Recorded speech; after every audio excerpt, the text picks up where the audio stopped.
ওইখানে একটা দোকান আছে, ওখানে পয়সা নেবো। ওখানে আমি তোকে কালা বোবা বলবো, তুই চুপচাপ থাকবি, কোনো কথা বলবি না, ঠিক আছে? চ। দোকানে কেউ আছো?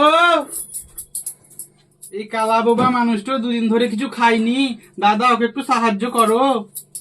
দুদিন থেকে কিছু খাওনি? দেখে তো মনে হয় না যে দুদিন থেকে কিছু খাওনি। শরীর থেকে তো মনে হচ্ছে ভালোই মোটা সোটা আছে, প্রতিদিন আন্ডে বেন্ডে গিলছো।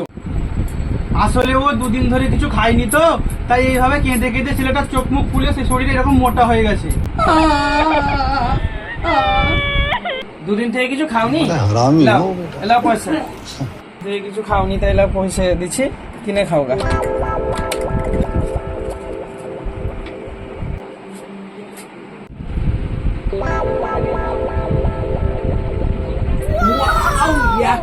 টাকা তোকে আমি বলেছি কথা বলতে বারণ করতে। চল চল চল চল। শালারা আমার 100 টাকার চুনা লাগিয়ে দিল রে।